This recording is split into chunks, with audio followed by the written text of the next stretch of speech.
woman because the politics of it is. Wait, pause. Can I just say something? Watching this and like listening, I'm also thinking this is a lot about, like, this has a lot to do with the issues that are dealt with in the play. And and I feel like it's kind of a reflective mirror because we have our own personal issues and things that are happening outside of the play, which reflect truly on the actual play. And I think this is actually something that I feel like today's a very special day because Trey didn't come in on any other day. She came in today. And I feel like today we can bring this question to her about what is the play, what is the play now? It's just like a No, it's seriously. What is the play for us now?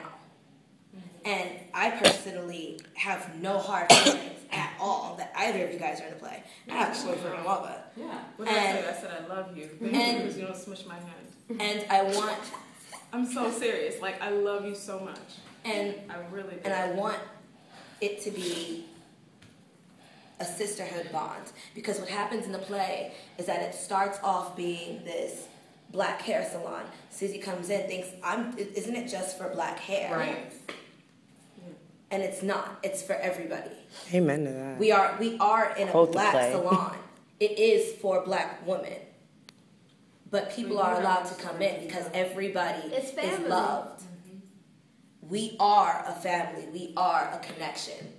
And I think what happened last night was also beautiful in a way because it allows us to come here and talk to each other. To be able to, when I feel a certain way, be able to trust each and every one of us that we can sit down and talk about this. For you to express your feelings the way you do, for Alana to, for Tika, for everybody, to be like, this is a safe place for everyone. We can come in and throw our issues out here. Because if I'm having a problem with you, I don't want to go to you and tell you about it and have that be us against you. Right. Yes. Because we are all a family, we are all sisters, we are all in this play together. This play is for everyone. Amen to that. Can I say something? Yes. Yeah. I'm outside this experience because I'm not part of the cast. So I don't know what the experience is. But there's, as I'm listening to you guys, there's a few things that are very clear. First of all, racism affects everybody. It's not just black people who are the victim of racism. Amen. White people are the victim of racism as well. It hurts everyone. I think we forget that sometimes. Jen, you were just as hurt by what happened, and Terrell, you guys were just as hurt by what happened as everybody else in the cast. So that's the first thing, is that racism affects everybody. So, and I think that the play really addresses. The other thing is, we're having this long conversation about who the play addresses. If you guys were doing Hamlet, would you be having this conversation? No. So, it's... Yeah. And the problem is, I think, and I come from a standpoint where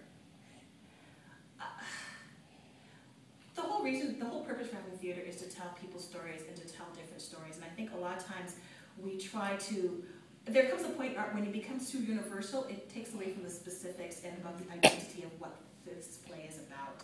And sometimes it's not your job to make the play universal. It's the audience's job to watch the play and say, okay, this is how it relates to me.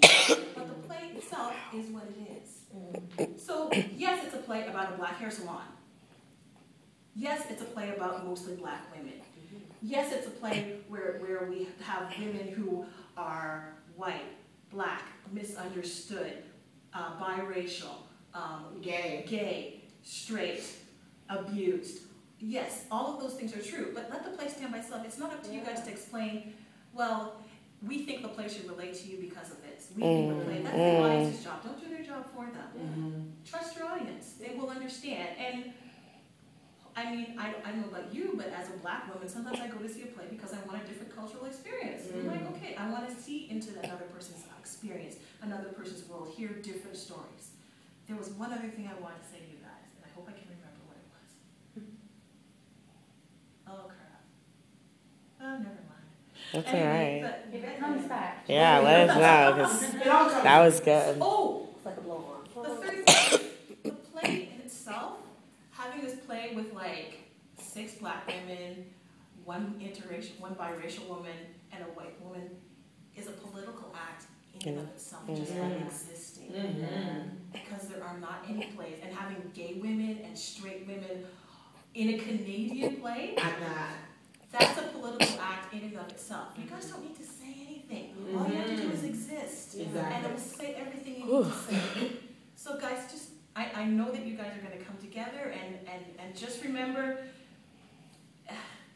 everybody is a victim of what is happening, you know, and as women, and I think that's the thing that brings us to play together, is women have a shared experience, and you know, oppression anywhere, oppression everywhere, right? Amen. So, all right, that's all. And I'm gonna go back to Story. jumping off of that really quickly, I feel like, anyways, nice. Jumping off of that, I also feel like a large problem is not looking at ourselves as normal, as this being a normal play. Because when you think of Hamlet, like she said, it's a normal play. The Kink is a normal play. Yeah. It's not about it being normal, it's about not apologizing for what happened. Exactly. Right. Amen. Yeah. Like, I understand being black is special, and being lesbian is special, and